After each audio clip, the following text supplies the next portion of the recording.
bad news for you. DragonShy was actually banned out. But no, we do have what will be my syncast of the day of a Division B East game. This time, AnarchY facing off against Red Dragons. Both these teams were in my division last season. Both did pretty well from what I saw. Well, both had a rougher time. They did end up facing off in their last match against each other, and they kind of want to take it as a, yeah, we are in our last fight of the season. Let's winner take this, get to a higher position, which was a fun way to look at things. So, AnarchY and Red Dragons both have had a little bit of a overhaul in the off-season. Both now made it up to B East, so a little bit different to C West, but should be a good series either way. So, AnarchY did win the coin toss. They actually were one of the first teams to actually call it and then get it. So then we see AnarchY does... What is happening here? I should not be here and Joke should not be here. Anyway, we did see AnarchY banned out the Spider Queen and Towers of Doom. While on the other side, Red Dragons banned out Dragonshire and Braxis. Hold out.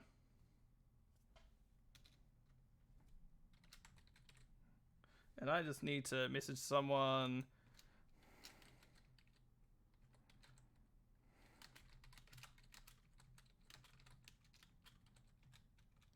Just to make sure.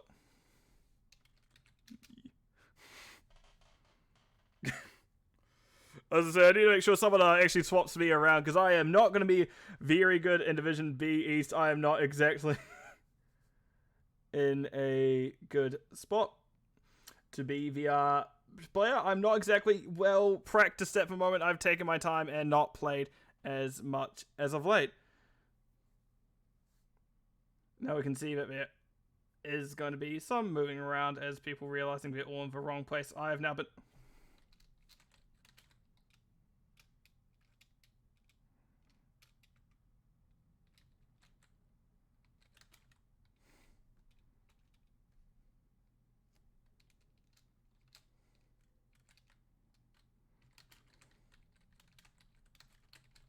I have somehow ended up back on a team after I got moved to a...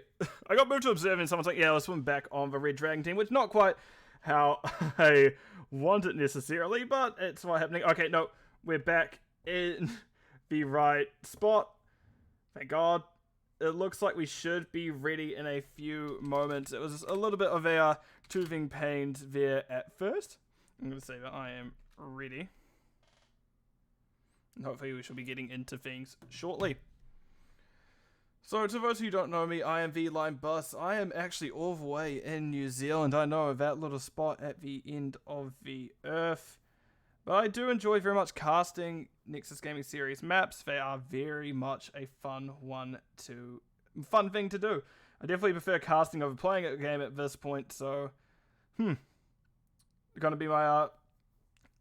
It's going to be my main kind of claim to being in the Nexus Gaming Series, kind of being a caster primarily. And, well, recently a board member, so that is something else that has popped on up.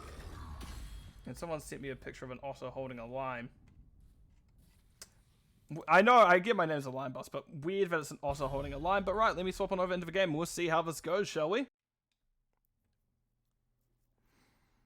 So, this is a live cast, so there is still that 30-second delay. We do see AnarchY, which I thought I put a capital Y at the end. It's meant to be AnarchY with a capital Y. Going to have that first pick, as we said.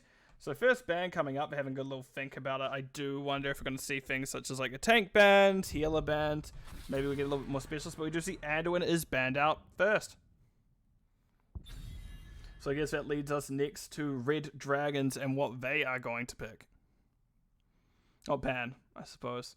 Which, I don't fully remember either of these teams and what they do, let's say. I don't remember everything about each of these teams, but we can see that Malthael is banned out on Alterac. They don't quite want that quick double soaker to be running around on a pale horse. They're very much wanting a comfortable time for themselves. And not wanting to deal with someone just running back and forth.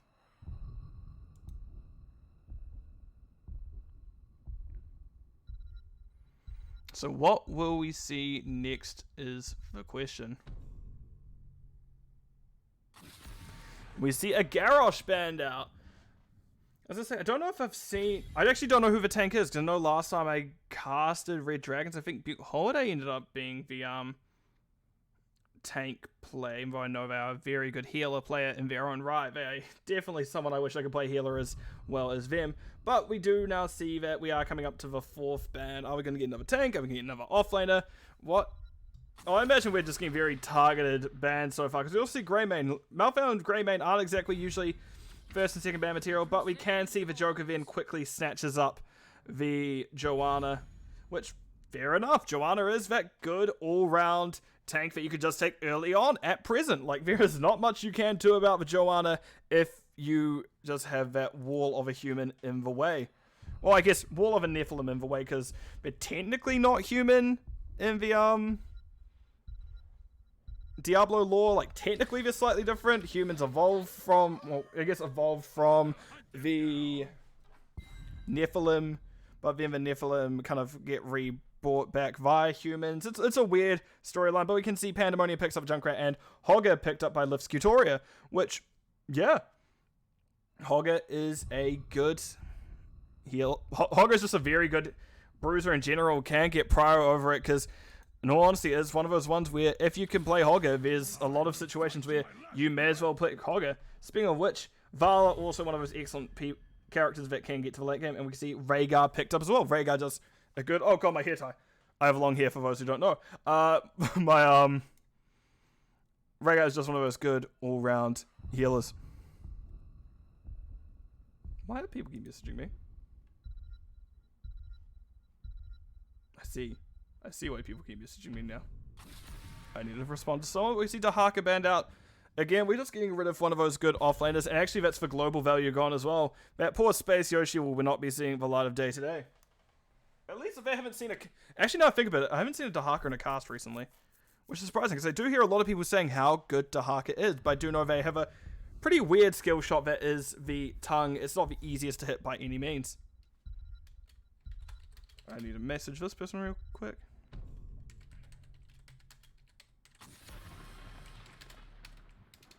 Message this person.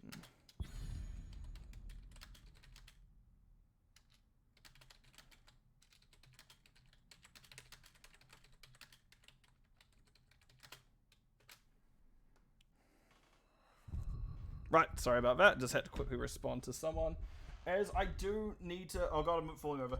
I do need to sometimes actually respond to people, as much as I do just want to be a hermit and never talk to anyone. But we can see Dizzy picks up a Stukov, and Forsaken picks up Sylvanas. I do like the comp already. I do like Stukov. It does shut down quite a few different things.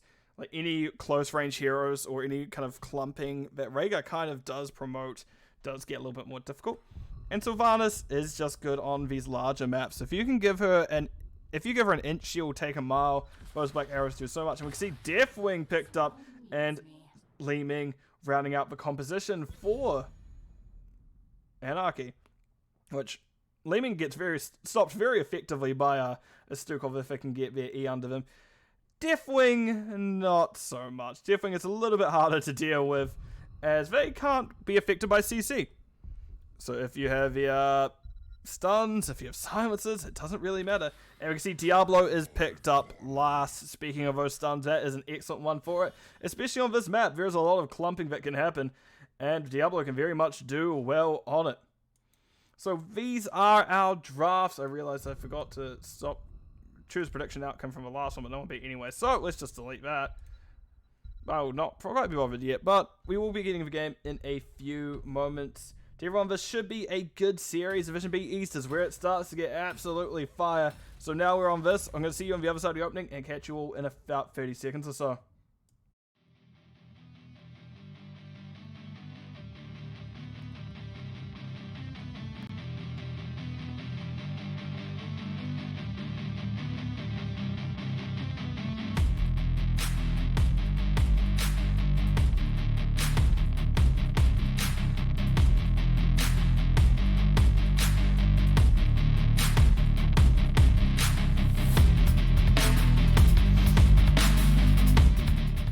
I've returned. The bus. Also, welcome, Icy. I hope you're doing well today. I do love a good cold morning. It is true. But we are in the series now, so I will have to focus a little bit on that. Sorry, as much as I do want to talk with chat, there is a 30-second delay, which makes things that little bit harder. So we do see X-Yun is on the Vala, Shadow Droid on the Li Ming, the Joker. Good for Craig.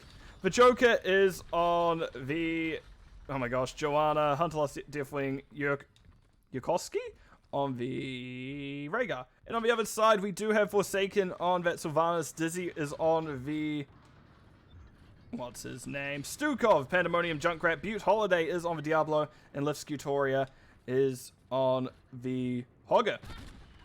So, we'll see how this goes, I suppose, as Junkrat just gets a couple of concussion mines along the way. And they aren't going to do too much more. And this will be interesting, because Pandemonium may just have to choose not to go trap build.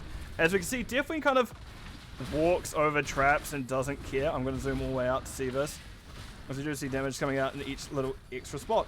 Things to note is here, Vala has gone the auto attack build, and that's kind of the main thing to note here, outside of also Sylvanas hasn't gone auto attack build like I imagined they would.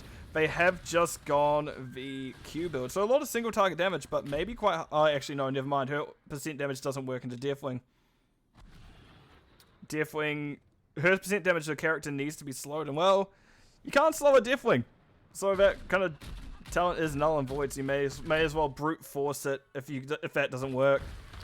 Right, and we can see Deathwing, Hunterlust, and Lift Scutoria in a little bit of a scuffle, and all the while, damage is being thrown out both things. Also, hi Raka, hope you're doing well. Good match that series. That was definitely a interesting comp for you to go into with those 5 healers, but these games, however, don't have 5 healers, just 2. 1 on each side, as opposed to 6, 5 on one side, 1 on the other. But both these camps doing pretty well. We do see that X-Yun Yokoski does theirs just slightly earlier than Red Dragons does their own. Right, coming mid, we can see now Joker pressing up. A little bit of silence puddle underneath, meaning they have to play a little bit smarter with how they go about. Iron Skin popped, however, and they will ultimately be fine. And Vala has returned to continue stacking. Albeit, she can't get too aggressive into something such as Diablo, because if that would find a war per chance, that is a potentially dead Vala. You can see 4's basically through for at the same time, both teams. We're going to get Diablo Breath build by the looks of it, so we are going more of that Mage Diablo. That we can see Vala is definitely committing to it for auto attack, and Rhaegar is going to be committing to Totem Q. And that's, as I said, essentially if, any trait from Dizzy? No, they did have the W on it, but there's no reactive blister spores to take them out. Unfortunately, there was no bio kill switch, and X-Yun will be fine. Wait, I'm just checking one more thing. And we do see Junkrat has made the pivot into Taste for Explosion. As well, they can't really do anything about the Deathwing with trap build. You may as well brute force it, do the damage. Which you can see they're currently making Shadow Droid regret picking Li Ming into a Junkrat, as they are just going to slowly pivot him down and whittle down this matchup, as it is very much in a game of attrition. Junkrat wins a lot of matchups, and they do back out in excellent time. Good call by the rest of the team of Red Dragons, as X-Yun was there positioned quite aggressively, but weren't able to do anything about the Junkrat. Camp once again being picked up by Red Dragons. They're already on theirs. Vala a little bit later. X-Yun starting it just now, but is going to get the help of Deathwing this time, who did just use the Dragonflight. So this is going to be now a little bit of experience advantage to the side of Red Dragons. They are able to get those extra experience globes. The Joker is going to make sure not too much is missed. We can see now they get those little back ones, and they do get the front ones as well. But 7's still slightly closer for Red Dragons. AnarchY, however, it's still in a pretty good spot. They're not too far behind, in all honesty. So 7 to come through. Let's just have a quick look there. And we can see actually these, as I say, these Knolls did make it to gate. Lift Scutoria taking a little bit damage on his own Knoll. Joker stepping up, does find a trap. And this is not the best spot to walk through if you are the team. That's not really a bush you want. Joker going perfectly around Lift Scutoria hitting the Joker in. Joker found directly into a wall flip, meaning they may just live a little bit longer. No, they are still surrounded. The Joker is on Joe, does pop that Divine Steed, will get out. Yukoski relatively low as well. Butte Holiday unable to get on top of him. Is stopped dead in the tracks by the Joker. However, the charge will find him eventually, and we can see that is the Rhaegar going down first. Deathwing flies through everything Ixion doing what they can to pepper from the side, but no, it looks like we're going to have the channel not quite able to get channeled, but now will. And we see Joanna goes down, takes just too much damage from a Junkrat, and Ixion is going to reset. They're not quite wanting to sacrifice their Gambit stacks yet, as they do have only 5 of those and 5% per each. But meanwhile, while that's happening, this camp got a lot of pressure mid. And that is exactly what you want if you are AnarchY. Yeah, sure, you may have lost the objective, but that middle camp is really an objective in of itself. And, well, if you can get the value with it, you may as well use it.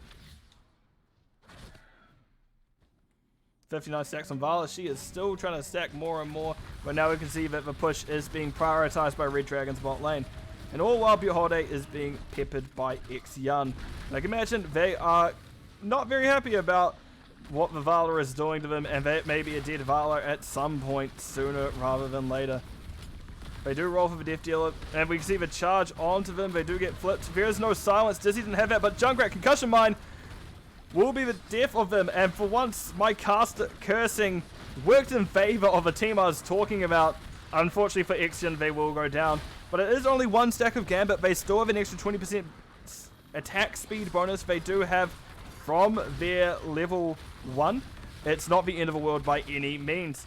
So meanwhile, we can see mid was cleared out quite effectively. 10s are through. Hogger backs out. They don't really want to lose anything else. But no, that is at least bottom down.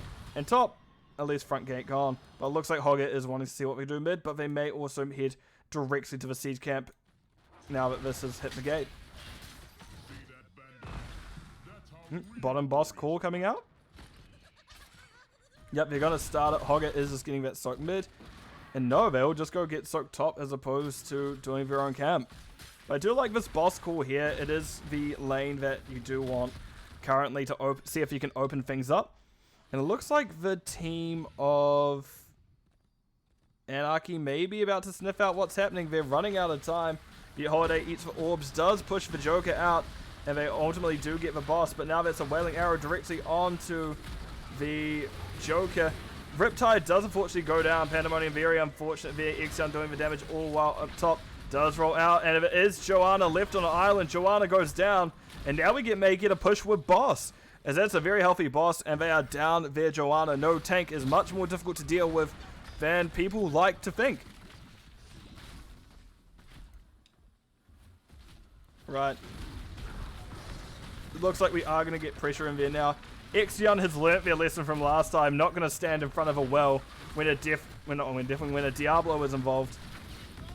You can see they are going to be stacking still. They are 82 now, getting close to the 100 mark. That extra percent per stack really does start at 2%. Yeah, the extra percent per stack really is a lot to deal with. It's not quite something you want. Holiday actually taking a lot of damage, eating a lot of these tower shots for the boss. Is going to be backing up. The stun actually may have saved her by the boss. Its Wizard Shield was up again soon.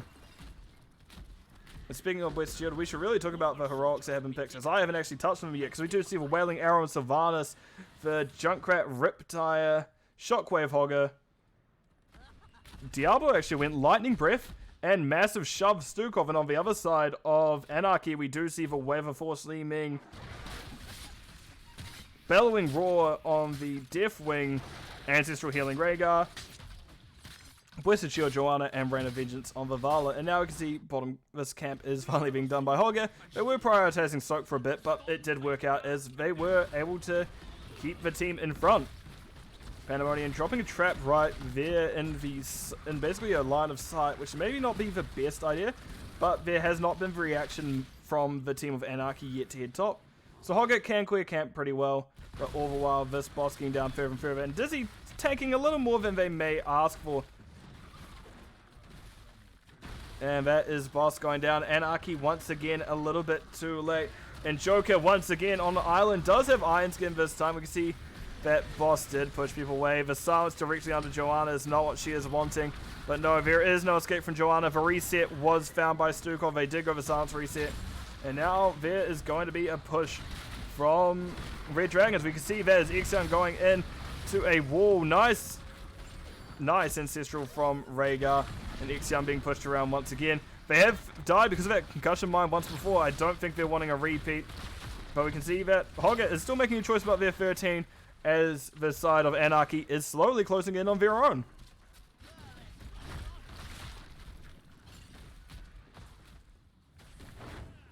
Right, Deathwing is using flight.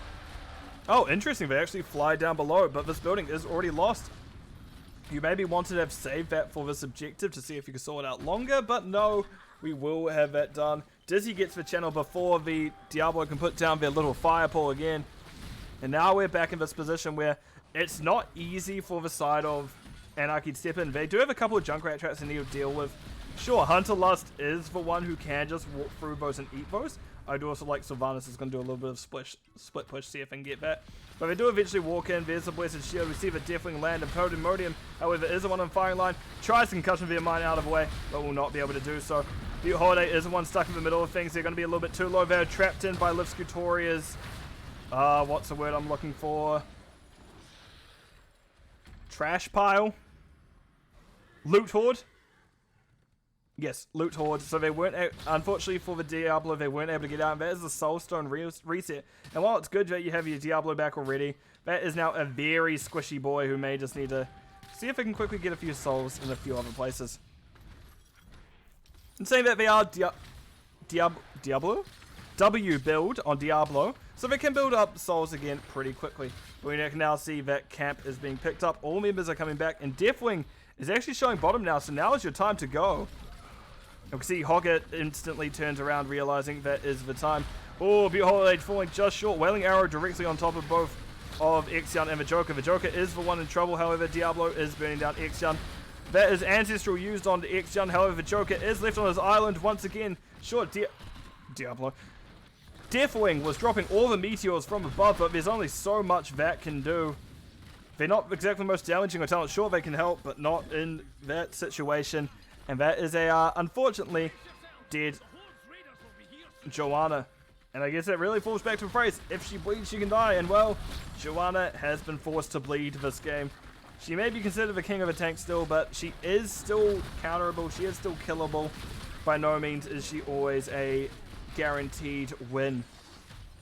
And now we can see Hunter Lust is moving way back up. Ixion trying their best to hold on to these stacks, keep their move speed up. They walk directly into a trap. Flip coming out. They do roll, pushed into an awkward spot. But no, that's Yokoski nearly going down. They maybe need to Ancestor himself here, or at least heal themselves up. Now we see that's going back one that once again. We see Hoggy use a shockwave, however, only hits for Deathwing. That's not quite the one you want. Oh, Yokoski hit thrown straight into that W. You can see Ixion is the target. A lot of these engages. But however, it's just others who keep dying. We can see Rhaegar and Joanna went down again that time. And now Ixion is having a quick reset. The team, I should say Vala. Really, it's the Vala is the main focus of it. Even go and save it. Shadow Droid is doing a lot of damage of their own. 33k. They actually have the most hero damage in the game. But no, we can see now the wolves are closing in. Will Red Dragons be able to end here? Rhaegar and Joanna is still off by a little bit. The Horde goes for the flip. However, it doesn't have the follow-ups push with that Q because they are that full lightning build. They Flamestop build. That will be spell reduction onto Shadow Droid, but won't necessarily be a kill, unfortunately. But yeah, it looks like that may be it. As Horde going once again. Does barely survive. Deathwing actually died. I didn't think they were outside of the gate, but apparently were. But it's the first map of the series going over the side of Red Dragons. GG both sides. Well played.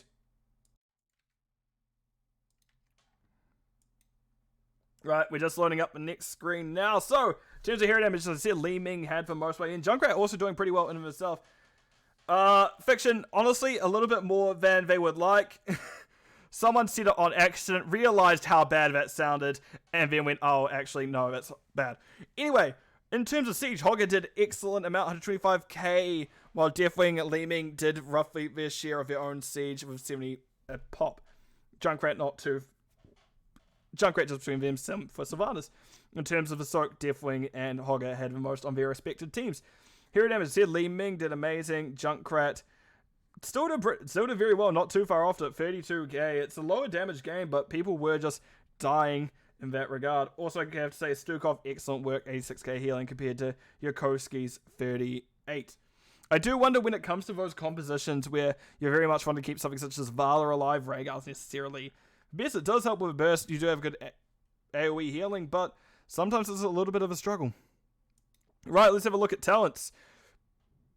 Interesting to see we have a kind of weird hybrid build. I do like Seeker and Cannoneer. It's always an interesting one.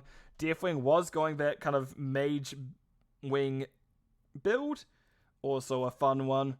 Rhaegar's standard, Vala's standard, Joanna's standard. We do see that Divine Steed was picked up at 7. That very much becomes a preference thing. Then everything was relatively standard for Red Dragons. We do have to see that Junkrat makes a little bit of a switch with what talents they pick. As well, Trap Build doesn't really work into Deathwing. You need to adjust what you're doing with those traps, and we can see they did so as they picked up the Q at 4. Their eggs weren't all in one basket. They were spread out a little bit. There were still a decent amount of traps, but it was the Q build.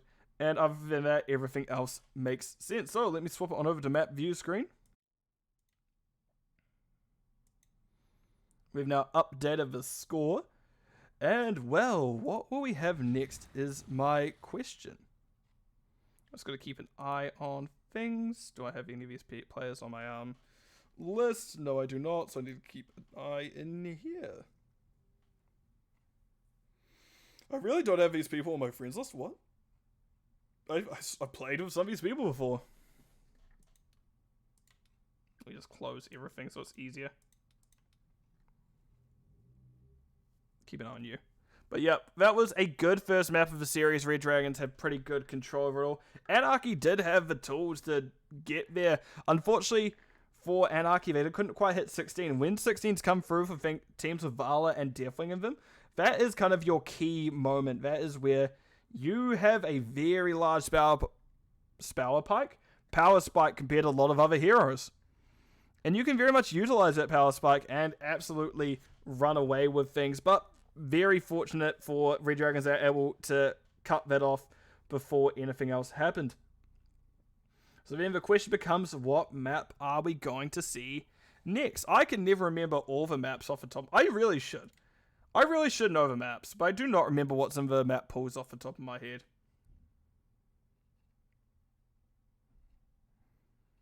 Maps. Why not it's not just exclamation mark maps? That's always a smarter idea, isn't it?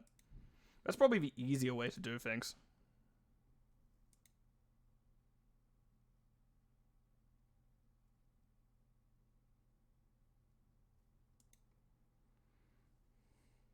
Right. We're just waiting patiently, chat. Do not worry. There will be something else coming up shortly. I'm sure there will be another map shortly. Fingers crossed, fingers crossed.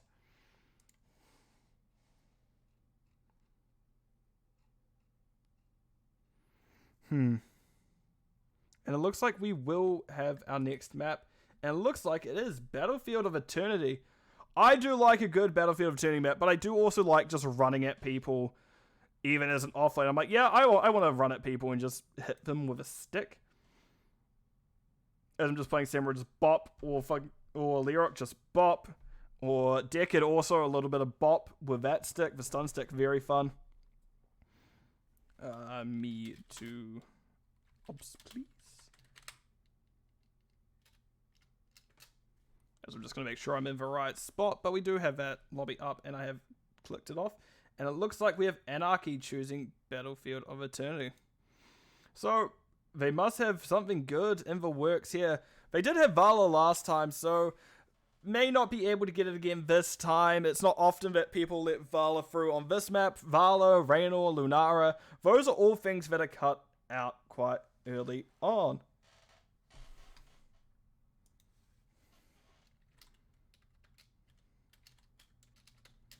Sorry. Doing your best, Joker. They're doing their best to try to get me to play. But unfortunately, I do watch a little bit too much to make sure where I am. But yeah, they wouldn't be able to let that Vala again through, for instance, because Vala Ixion did very well on them last time. If they did let it through again,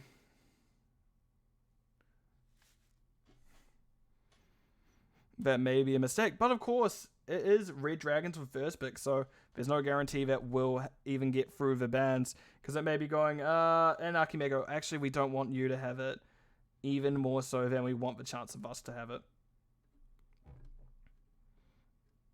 Junkrat may get through to this map again. Diablo is a good one to get through this map again.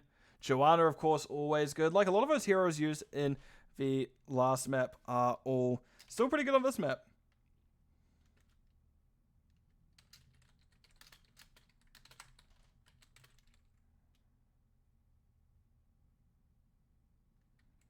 So we'll be getting it in a few moments. It looks like both teams are ready for the series.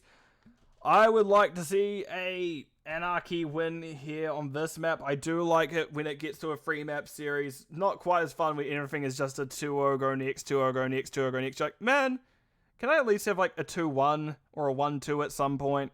That becomes much more fun.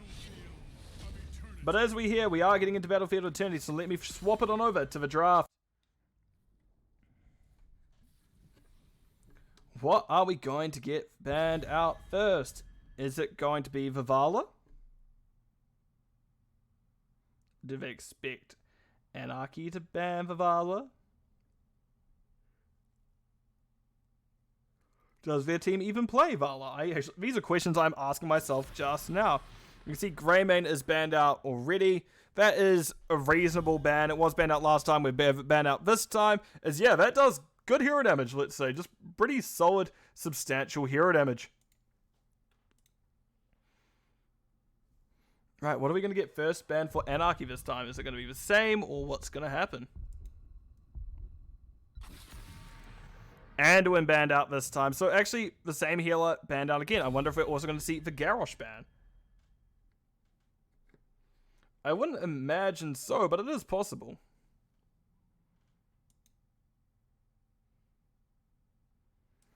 But no, it was AnarchY that banned out the Garrosh. Red Dragons, I cannot remember what they banned out. If I see it, I'll probably go, oh yeah, that's right. I can't see it yet. But Li Ming banned out this time. That definitely wasn't full ban last time, so a little bit of a change around of things, but that is a good one to get rid of, especially because there was already, wait, I think there's a change. Oh yeah, no, there wasn't. Because Shadow Droid was already running that Q build last game. They obviously know how to use it, so you don't want to get through again this time. We see Joanna banned out this time, that being taken off the table. So, Red Dragons here must be thinking, do we take Vivala? We know Exion plays Vivala, we don't necessarily want to give it to them. But do we play Vivala ourselves? That is the question. Thank you, Nexus Gaming Series, for the raid. I hope the series was good. I hope the Storm Division game went well. I'm just back with yet another one. But we see Junkrat is picked up first. And thank you for following Tix Master. And welcome everyone once again. We are in a Division B East Series. AnarchY facing off against Red Dragons. A run back from last season where they're both in C West. So it should be a fun one. We see Malphale picked up first and Shadow Droid by May. Interesting to see no Vala pick here. So we may see that banned out before the next phase, the next pick phase comes up for AnarchY.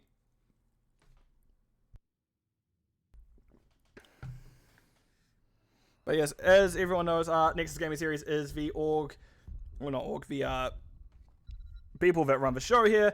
If you do want to join in, there is the website for Nexus Gaming Series, as well as there is the main Twitch channel there. I believe there's a link through there. But we see Anubrak and Artanis picked up.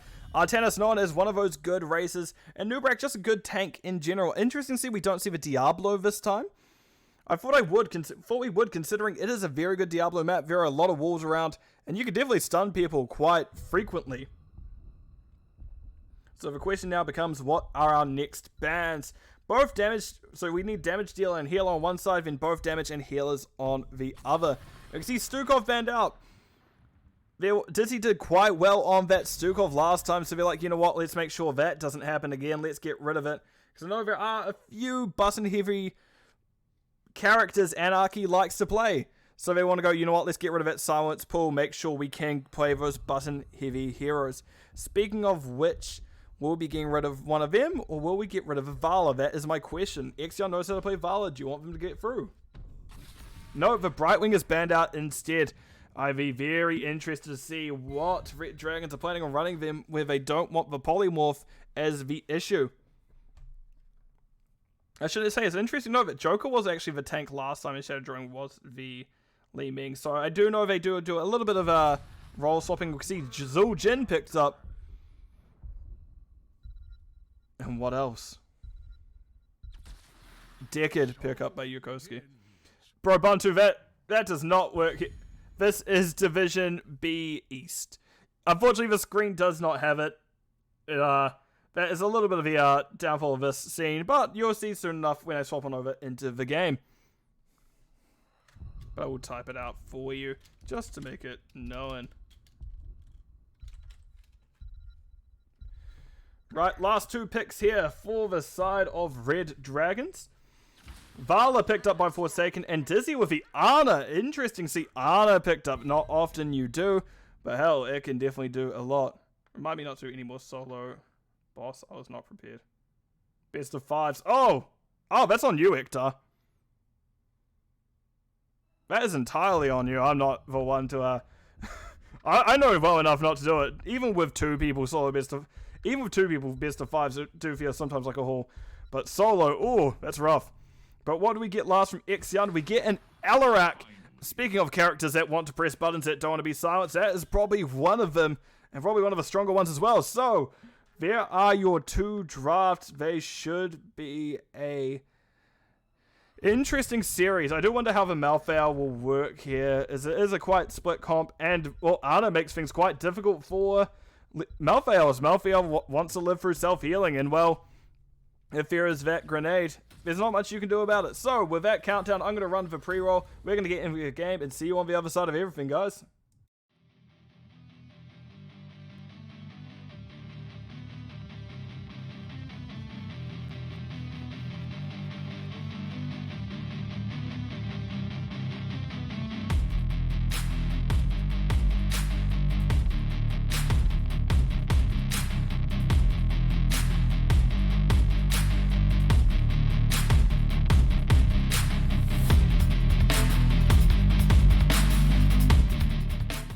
Of course, we're still loading in. I never timed that correctly. It is just always a little bit longer than that intro, but we are going to get into it anyway. But we will start with the side of Red Dragons as we introduce AnarchY first last time. So, on the side of Red Dragons, we do have Forsaken on the Vala, Pandemonium on the Junkrat, Dizzy is on the Ana, Butte Holiday on the Anubarak, and top we do see Lifscutoria on the Artanis. And on the other side, we do have Hunterlust on the Malphite, but moving on down, we see Xian on the AnarchY. The Joker is on the, oh god, I can never remember his name, Zul'jin. Shadow Droid is on Mei, and Yokosuke rounding things out with the Deckard Cain. So it should be an interesting game nonetheless. First map was pretty competitive, second one should shape up to be so also. Things to note, we do have an amateur opponent on Artanis. Vala is going Q build, because why not? It is that map. On things to note, AnarchY Sadism, we'll keep an eye on that. Zul'jin Sax, also keep an eye on that. And interestingly enough, we see a Deckard Cain going, I can't remember what it's called, Scroll of Identify. Right, nice dive by Butte Holiday. There's a lot of damage coming out. The Joker forced out. Dizzy pulled into Xian, and that's not quite who you want to be. If you are Ana, you're quite slow, not the easiest to dodge all of those, but they ultimately get out, which, honestly, that's all you can ask for if you're Ana. Getting out of danger when someone big and angry pulls you in. Right, how are we going top, by the way? Oh, that's a... Lifscutoria needs to be very careful about not fighting in his wave as much. He needs to position much more aggressively into Hunterlust, as it is a bad... It's not a great matchup for them. Similarly, fighting on this camp will also be a difficult time. They may know that is happening, however, and they do scout it out. I'm actually going to watch this. I know there is stuff happening bottom. They do like giving the off lane a little bit of time in the sun themselves. We can see Lifscutoria does get the camp down, and this is where Hunterlust does start to struggle. Lifscutoria does take that camp that Hunterlust did start, as they were even out of mana. Meanwhile, bottom we can see the Joker relatively low, barely found by the Junkrat, and I barely found that with the camera work. And that is an unfortunate death. That is a slightly slower stacking time on the Zul'jin, who is already at 4 out of their 30, I'll give him that. But that is definitely not what you want to see if you're the side of AnarchY. Right, and it looks like AnarchY is going to move on up to see if they can get anything cheeky done top. And speaking of cheeky done top, Xian doesn't actually find the stun, doesn't find the pull. We see Lifscutoria now going to try to take them around, does dash a little bit. They maybe need to get a few more orders off to get the shield proc, but no, they do not. And that is a little bit of sadism there for Xian, up to 103 now. Right, we can see camps are now going to be picked up. So you see Forsaken and Dizzy making their way there. Butte Holiday also making their way to cover top soak. And I think I need to turn my mic down a little bit. No, I do not. I've made this mistake before. People can't hear you if you turn it down, Lime. But no, we can see the Joker is going to be starting their own camp for AnarchY. And all the while, it's actually pretty close for Red Dragons to have their one done. Coming out now. Dizzy having a reset, same for Forsaken. You also see Hunter Lust is going to be the target of the tanks. But that is a lot of beef. And unfortunately for Butte Holiday and Livskutoria, Malphite does really well into beef. Nope. Xian did find the tennis there, but looks like we may be getting races coming out soon. Butte Holiday may try stall. Does get a stun onto Joker. Joker does walk out of the next little stun circle. Butte Holiday will try to slow things down, but there is a pull onto them. There is a lot of damage. Dizzy has come up to help them out. They do burrow. Livskutoria unfortunately dashes straight back into the stun from the Immortal, but they are ahead on race. As I said, amateur opponent, very good. And we're going to have to get a lot more aggression coming from AnarchY this series. Because if there is just a closed system, everyone's racing by themselves. Red Dragons win that, but when we get to the team fight, we can see it is actually favored in terms of AnarchY. As we do see not two, but 3 kills going over to the side of AnarchY as they pick up the Junkrat, the Nubarak, and Artanis. And all the while, it still isn't the, there's still a little bit to go in terms of a race. Xian, Alarak, unfortunately, not known for their race. It really is just the Joker. And that's about it. We can see it slowly dropping down. They do eventually get it. That's right. To see Igno going, oh gosh, the best of 5 Stormer games. Yeah, that is a big thing about Storm Division. I know I haven't casted it just because I'm usually not available, but Storm Division is a hell of a beast in of itself to cast. We can see that Immortal is coming top. The clear will be coming out from Red Dragons, as there's no one really here to stop AnarchY's not really here to bolster it. Instead, we see bottom, AnarchY is going to be counter-pushing instead. Swap onto Joker right in the middle of things. The Joker just takes a little bit too many shots from the tower itself. And that is a lot of a siege down. However, Livskutoria trying to hold on to Xian. Does dash back in. We do see the shield proc. They actually get to live because of it, maybe. Oh, maybe not. Shadow Droid is here. Pandemonium is here to help. Actually helps Xian out to safety. And now that Junkrat may be going down as well. And now Xian is in an awkward spot. They do start running away. That is not quite what you want. Oh, Shadow Droid was the one found. Xian considering going back in or not to help them.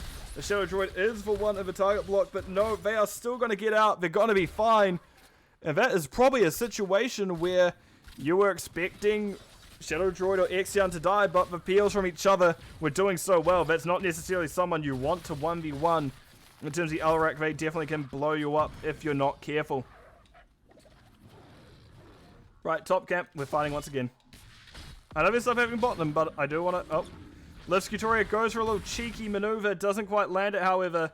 So that will be the camp going on over to AnarchY. To AnarchY, returning the favor that Red Dragons gave early on in the game. Managed to get both the siege camps this time themselves. You can now see that Butte Holiday trying to step up. Takes a lot of damage for it. They did go for extra spell armor, but even then, they're still getting chunked. Unfortunately for them, Zul'jin doesn't care about spell armor.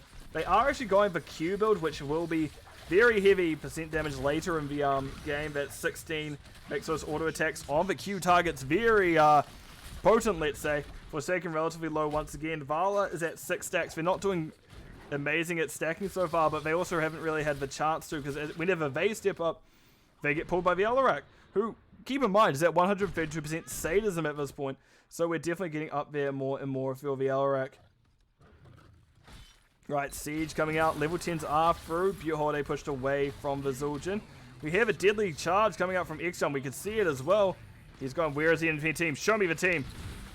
Livskutoria swapping in the Joker. Xian holding on a little bit longer. Did get interrupted by Pandemonium, but Zul'jin does pop the Taz Dingo. Forsaken goes down. We can see Zul'jin, however, goes down afterwards. And that is last rights. Didn't quite find the Malphite. And actually still did get the stack. They were in that 1.5 seconds after the hit. And we'll get it. Other things to note, we do have the Ice Wall on May. And the Stay a While and Listen on the Decade. And now we see the race coming out once again. Not the fastest race between these 3 heroes. It is taking its time, to put it that way. It's definitely taking longer than they had possibly liked. See 10s are through for both teams now. I imagine Xian may be the cocoon target in a lot of these situations. We also see Nano Boost on the Nice, we do see that is the blind on the Artanis. Also, keep in mind, there is that blind. Holiday stuck in the middle of everything. But no, that will be Decker let out of their cage. Deadly charge being channeled by Exion once again. Dizzy has a very angry Alarak directly on top of him. You can see that is a 3 for 3, essentially, as lifts Kutoria, and for a second, R1's alive. The race is a little bit better for the side of Red Dragons, but if they get caught out, they die, and Exion got very aggressive for that. Now, there is a decent lead for AnarchY so far. So the question is, will Red Dragons be able to catch up for this Immortal phase? It is very possible they do. It is incredibly likely they do. But now we're going to have to get into the aggressive-sided Immortals, where it's not quite as straightforward as the last objective. Also, note camp being picked up by AnarchY here. Yeah, Alarak is definitely getting some value going. They are doing great so far. The question is, will they continue to get that value, or will there be that reset coming up soon? That is the very hard thing to tell. They do pick up the camp, so both camps will be pushing you up this phase. Red Dragons, you see they're getting on top of the Joker, and Hunterlust pushed into the backline, but no, unfortunately for Artanis, they are pushed into the Artanis. Oh no, there's the deadly charge. A little bit of anti-synergy there. Ice Wall coming out directly as Artanis wanted to get everything done. They do see the shield proc go, and there's the Alarak, I should say, going down. Alarak's abilities were just unfortunately cut out by the Ice Wall, and that is a sadism reset. That is not what you want if you're the side of AnarchY, and just all that momentum they had been building so far cancelled out in that one unfortunate moment. There are still some tools left in the toolbox for Red Dragons. They still have that Rocket Ride. They still have a few Rain of Vengeances, but everything was used by AnarchY that time. Right, we do see the team backing out. Red Dragons just playing it safe. They're even in race now in just those few moments, but they're not wanting to go down to Alarak again, because even while the damage has been reset, that sadism was returned to 100, there is still, well, a lot of issues that silence can cause. Especially as we do see that as overwhelming power at level 1. They just need to hit it, and they can do very well. Level 13s aren't quite yet through yet. Exion looking to dash in. No anti-CG this time. We can see the roll coming out from Valor. There is that that Cocoon. That is 4 out of the 5 members asleep for Red Dragons. That's not what you want. Forsaken does give a nano boost. We can see Exion going down again. That is kind of the, you've lost something as the Valor, as the Alarak at this point. You've got a very high inclination to go, you know what, I have to keep going, I have to get this, I will get Sadism back. And there's that kind of unfortunate mindset where you go, yeah, this is something I can do, which after a reset is a lot harder as you're suddenly less scary to the enemy team. But no, we can see Red Dragons are going to be pushing on to the... Pandemonium gets sung. We can see Red Dragons are pushing on to the Immortal is what I was about to say, but they do have it, they do get it down quickly. Joker's seeing what damage they can do. They are stacking still. They're at 14 out of the maximum of 30. They don't even have 1.5. They are the move speed. That's not quite where you want to be running into though. But that is because we see, oh, Dash doesn't find anything from the Exion. Butte Holiday is out of mana. Lifts Kutoria, starting to run out of health as well. Zul'jin does pop the Taz Dingo, sleep out onto the Alarak. But all while we do see Pandemonium being a little bit cheeky in the background, does get the... Oh, that's him dead. Also, thank you, Andrew BR, for following. But that was an unfortunate tiff onto the Junkrat at the late stage of that fight, as the rest of the team were resetting. And the Immortal was dropped. All 5 members are bottom for AnarchY, so I don't think this will last very long. As you see, it has already lost its shield. It's now at half health, and I don't know what else can be done here for the side of Red Dragons. Sure, they got Gates. All of Gate? They got all of Gate, which at least is something. But it could have been a little bit more, I think they were hoping. Right, and we do see Alarak has now picked up that right to Rakshir is a big thing to note here. That is really where their sadism starts rolling in, as long as they can do it effectively. But all 5 members are bottom. They're wanting that bottom tower fort, rather. And they are not going to leave out it. Pandemonium gets pulled in. Does concussion by themselves over wall barely in time. I think that is going to be a drop of damage directly. No! Nice dash there. That was a good, quick, deadly charge by Exion, keeping themselves alive. And the team very much want to make sure Alarak knows they are loved and cared for in terms of the attention they are giving. But we can see now that is a trade. The Zul'jin is down. while the AnarchY went down for the side of Red Dragons. Thank you for following for Grizzly64. Right, bottom siege camp probably going to be looked at here. There's a number advantage now. Well, not quite a number advantage, but there's definitely the numbers you want to push onto here. Junkrat throwing a trap into the bush. They are, once again, they're not trap build, actually. Once again, they have gone the... What's it called again? Taste for explosions at level 4, and I do like the pickup of... I can't remember what it's called. Dirty Trickster at level 7, because if AnarchY pulls them in and silences them, the pull doesn't the pull doesn't trigger the Dirty Trickster unless they're too low. The silence is what triggers it. So Exion has to go, actually, I need to back up now that I've gone the stun here. Especially if you're in that awkward spot where they pull Pandemonium directly on top of them. That's where it's very much going, oh, okay, never mind, I don't want to be here anymore. Deadly Charge being channeled. But no, that will not go in. They will just decide to play safe. We see both camps are going to be picked up in a few moments. Very quick rip on the Red Dragons one, while the side of AnarchY has only just started theirs. You see now the race is coming out for the side of Red Dragons. In terms of stacks, Vala is only at 14. They're quite behind where they possibly should be at this point of the game. Keep in mind though, we see Pandemonium. As I said, that Dirty Trickster does a decent amount of damage, but doesn't unfortunately quite finish it all. That's a blind coming down. That is a sleep onto that Liscutoria. They will not unfortunately survive all of that. Exion wanted to look for more, it looks like, for a brief moment, but no. They will just safely go back and deal with the Immortal. Big of which, Malthael goes top camp to deal with that. Bottom one is still pushing, so it may be picked up by Artanis or Junkrat when they are up. I nearly seen Nazebo for some reason, but no, it'll be picked up when they get back up. For a second, it will be continuing racing, as again, they do have excellent race. But yeah, AnarchY is no mercy.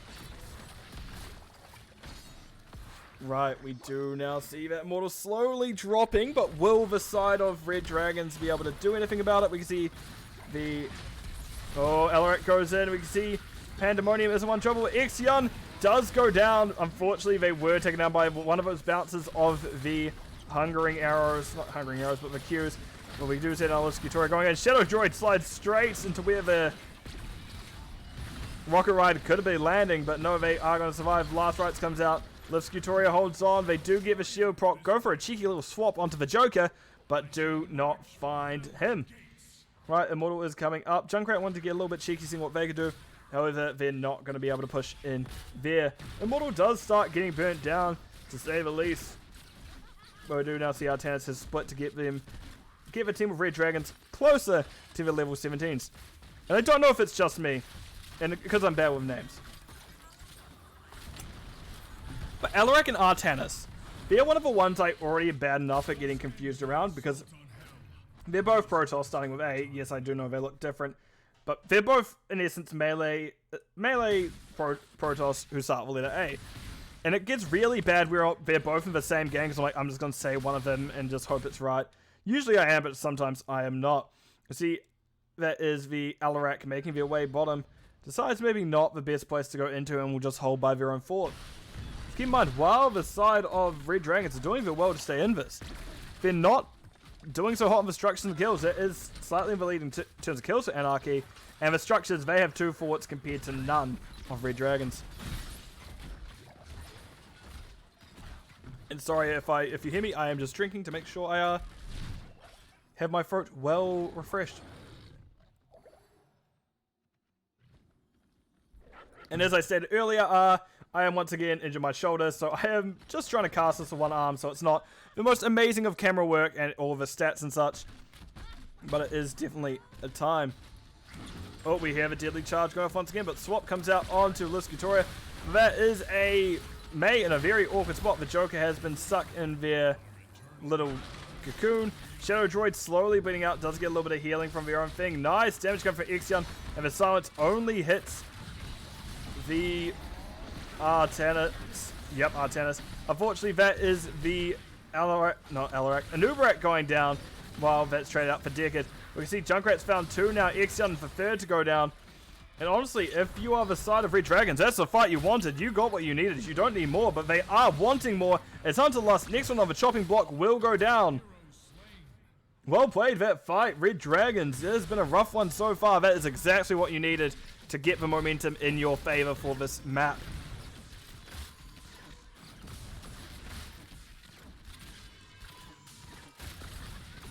I'd like to see potentially a camp steal for half-time shot. Lifscutoria has called for it, and they are going to start hitting that camp.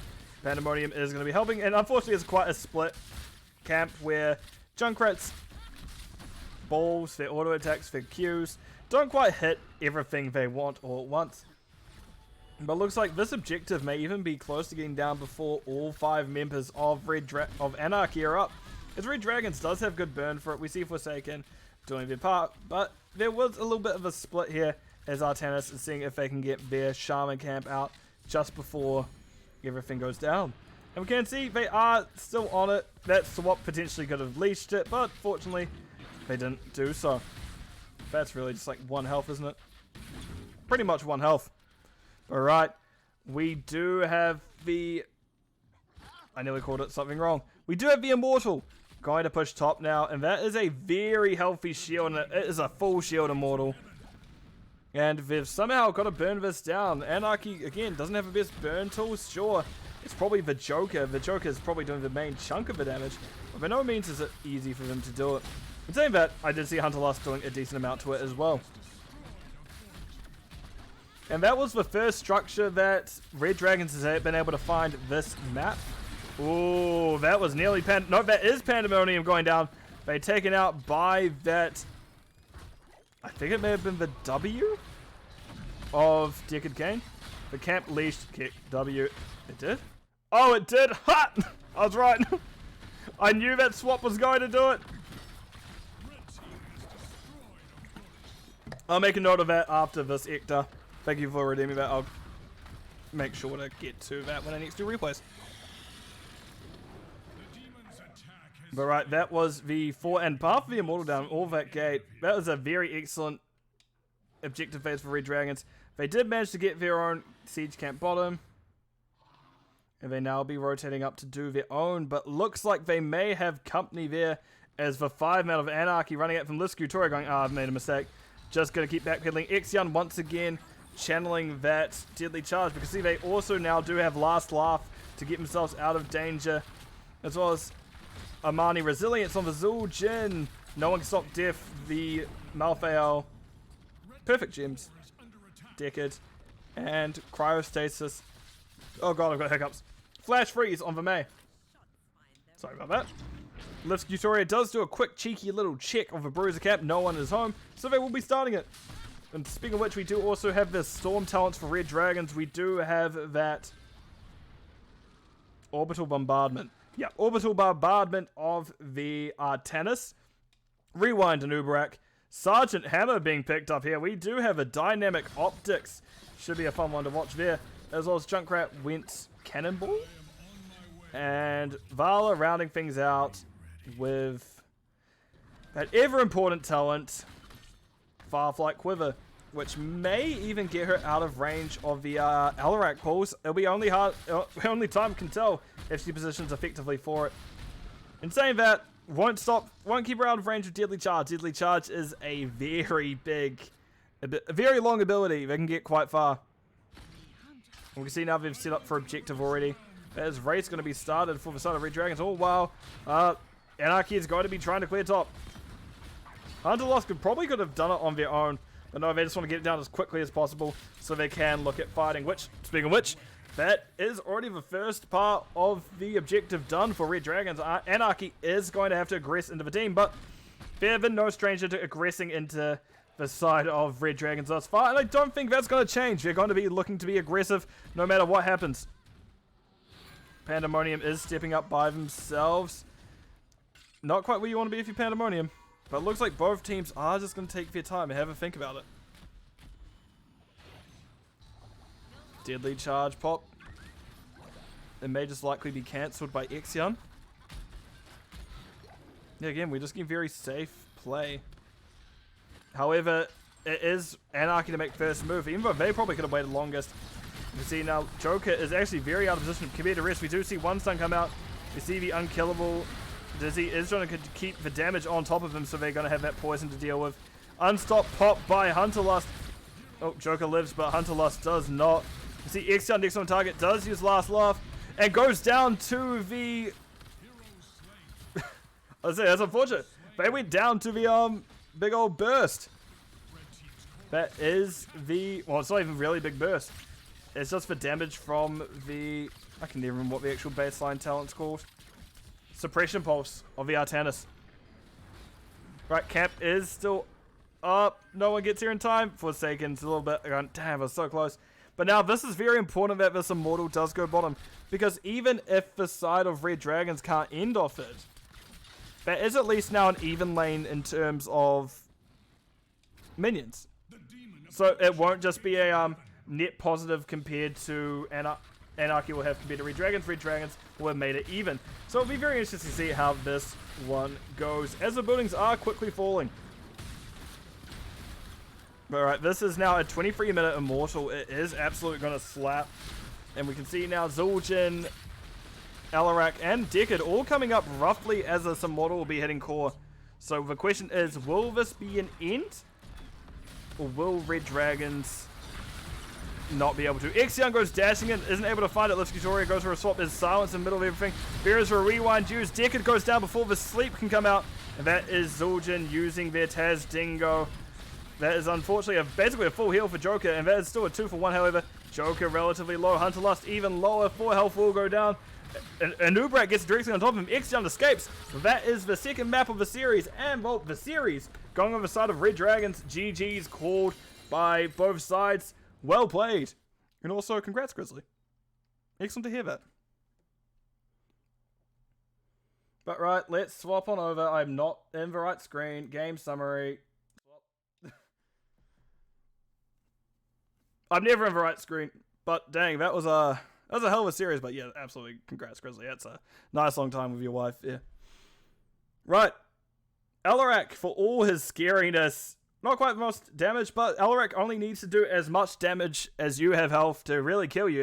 And we can see they did do very well in terms of that damage department, and that kill department specifically. But in terms of damage, see, Malphite had 82k compared to Junkrat 79, Vala and Zul'jin definitely racing a little bit more than anything else. But yes, this is a best of 3 Brother 2. Other things to note, we do have Siege, Malphite, and Junkrat very close to each other. Junkrat actually pretty good at that clearing compared to Artanis. Artanis did fall a little bit behind. Healing, Decade, and Anna, just 2k difference from each other. Anna actually popping off in terms of the actual damage they did. But Decade had a little bit more Siege in terms of the Soak. Malphite and Artanis pretty close to each other as they're both the respective off lanes. So what I'm going to do is quickly park myself up in a channel. See if anyone is willing to join me.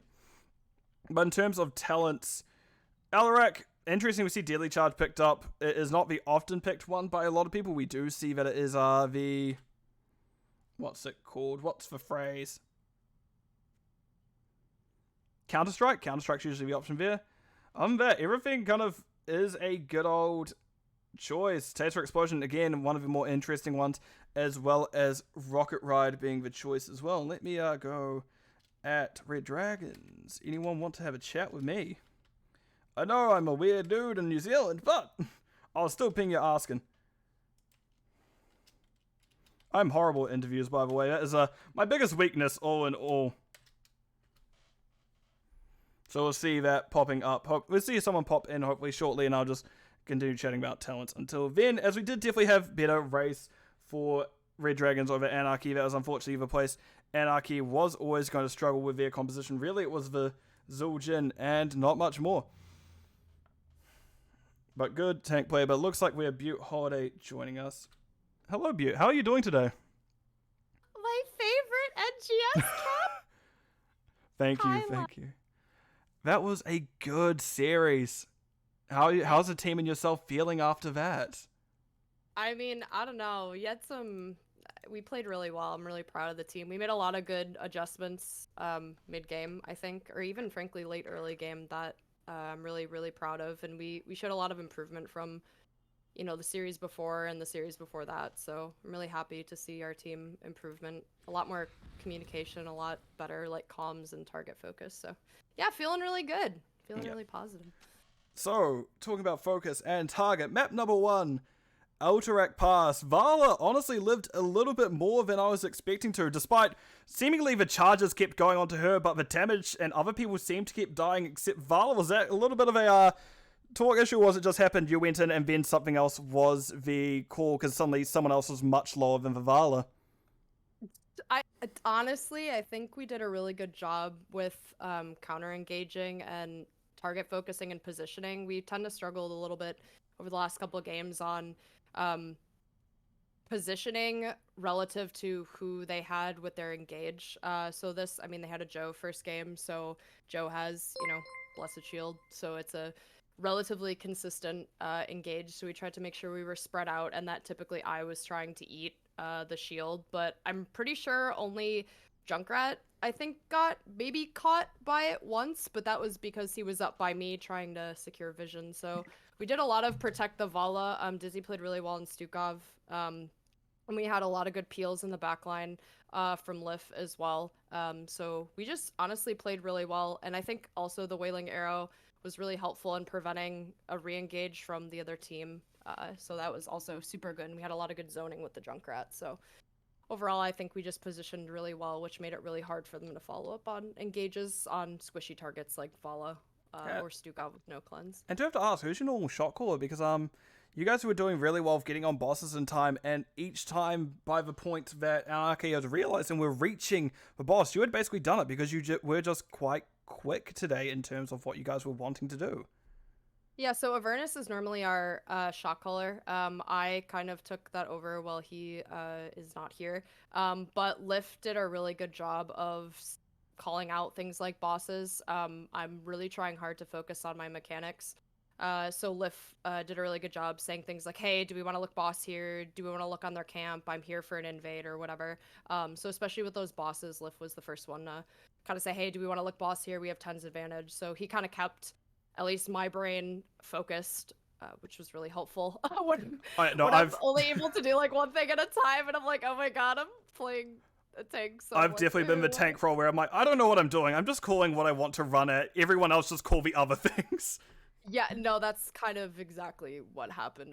My comms were a little chaotic, and like probably one of every 5 things that came out of my mouth was actually useful, but. The team did really well. Essentially translating and selectively attending to what was important. Look, 1 in 5 things called out is better than my track record of going, where is the other team? As they all just appear in my solo lane. Then Yep. We did a good job calling missing, and that's something again where our team is doing really well at improving on is comms and calling things like missing, and they had some really good rotations. They caught a couple of us out on rotations, or were being really aggressive, but we were able to mitigate a lot of that, I think, with our early calling on some of those. Now map number 2 with aggression. Was Alarak the expected pick there? Because I didn't do the most scouting, let's say. Sometimes I do, sometimes I'm a bit lazy, especially when things are picked up last minute.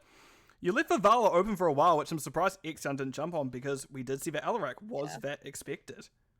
Yep, to be honest, and this sounds like it's a little bit of flame, but it's really not, and I'll explain why in a second. Nothing that they picked was surprising remotely. And the reason I say that it sounds like it's a flame is to be like, oh, well, we knew what they were gonna pick, and it, haha to us, but really, plenty of really good teams run very similar comps or a lot of the same heroes because they're very proficient at those heroes and they're very good in coordination with those heroes, which is exactly what the Alarak May was, as well as the Malthael. All of those are what I would say comfort picks for them. I know for sure the Malthael, I don't know if their tank like normally they switched tanks that game because Joker is playing the Zul'jin, but it wasn't surprising, but and neither was how efficient they were with their combos. So we just needed to be, I would say, a little bit more aggressive and make sure we were spread out for the Alarak. Because once Alarak literally didn't see and Malthael didn't see a mob of people kind of in one position in a choke, and we were able to kind of surprise them with an engage, or at least get a pick and split them up, they kind of struggled to execute their combo because it's really hard to do that when everybody's spread out. So we tried to really adjust, but they played really well. I mean, they played really well both games. But I'm really proud of our team for adjusting and positioning relative to the Alarak and being really aggressive. To Yeah, kind of because I was about to mitigate that. say, even with you guys knowing, obviously, like, oh yeah, we know what's going to happen, it's predictable, they still did really well, even though you knew more or less what heroes were going to come through. But you did have a little bit more of a race comp, so they knew they could push into you a little bit easier. And I think that did kind of work to your advantage in a lot of places where you did have to make them come to you. Yep, absolutely. And we had both a consistent and inconsistent engage. We also had Junkrat, so we were able to either I follow up on a trap or a boop, or he puts down a trap underneath the person I stunned, or Artanis gets a swap. So we had a lot of different ways to kind of make plays. And so we just needed to be cognizant of where our backline was and making sure that we had at least vision, or if we didn't have vision, at least control over the area, and that we took smart fights relative to like the terrain or the area of the map, which I think we definitely did later. But like I said, again, if you're scouting this team and you're watching, I would definitely recommend either preparing for the Alarak or banning it. It definitely was something that was super annoying, especially with the Mei, and the combo with Deckard was really good as well. I think they overlapped a lot of their abilities sometime, which was a little bit unfortunate, but their combos were hitting pretty much several targets at once. So I think once they continue to play that comp, if people aren't banning it, I think they're gonna take full advantage of some teams who aren't ready to respect that comp. So it's a very good comp, very good job by them. Teams may learn have to spread a little, because that was definitely a punish up until you're opening those more open areas where you're actually able to get away from clumping. Which I'm here with like a few questions in my head, and just you talking have answered all of them. Oh, like, I'm so sorry. My job is done here. Excellent. But no. As I am out of questions, I'll very much open the floor up to you. Anything kind of you want to say about the series? Any thanks? The floor is yours. No, I guess just props to my team. I think we played super, super well. I really appreciate everybody's patience with me specifically, like learning the role and trying to really work on my engages and calls. I know they're not perfect, and I can get a little bit little spicy, but I really appreciate my team being patient with me and kind of allowing me to continue to grow as a player. And following the calls, like, this is one of the first teams I've been on in a long while that if I make a call, they follow up without fail. Like Dizzy every single time with the CC, the DPS, I know we're on that target, and Liff oftentimes with the follow-up CC as well on the offlane if he has it. Like, and it gives me a lot of confidence. So I shout out to my team. Shout out to AnarchY, a really, really good series. And again, if you're here scouting, because you have AnarchY in the future, I would very heavily recommend choosing your bans wisely against this team, because if you're not prepared, or you don't play a clean game, you're gonna probably struggle into their combo. So just, I think, be smart about your bans, but really good job to both teams. And of course, to you for casting. Very much appreciate you casting, of course. And if you don't already follow the Lime Bus, limes over lemons, but you definitely should throw him a follow on Twitch. I do like seeing just in the chat, just I take offense to remark that we were played well. Parentheses, I leashed a camp from this tutorial, which I did note. They've swapped off the camp once. Funny. If they do that again, it's going to leash. And just we see the swap happen, and it insta leashes and disappears. He literally, I look over at the camp, and I'm like, what the hell? And he literally goes, oops. And he goes, my bad, guys. I swapped off the camp, and it just despawned. And it was funny, because I was like, what was left? And apparently it was just the shaman that was left, so it was fine. But I just thought that was, I didn't even know what happened. It took me a little bit to figure it out, but that was kind of hilarious. Oh, no, it definitely was. But right, thank you so much for time. I'll let you go back to your team, have a chat with them, depending on how you're celebrating the win, I suppose. But thank you so much for your time. Yeah, thank you, Lime. Have a good day, everyone. Right, that is going to be it for me. And speaking of which, since we just had her for the interview, may as well rate her, because, well, Butte Holiday is an excellent person. They are a good friend of mine. I greatly appreciate via input and what I've seen from him from healing. So, without much more, that will be it for me for today. VE Line Bus. It has been a good couple of series that I've casted today, but all good things come to an end. As I wish everyone a good morning, good evening, good afternoon, depending where you are in the world, because time zones very weird, and I don't understand the American ones at all, especially because I know daylight savings is coming up, and that is going to throw me off to no end. So, have a good night, everyone, because I'm pretty sure most of you are American.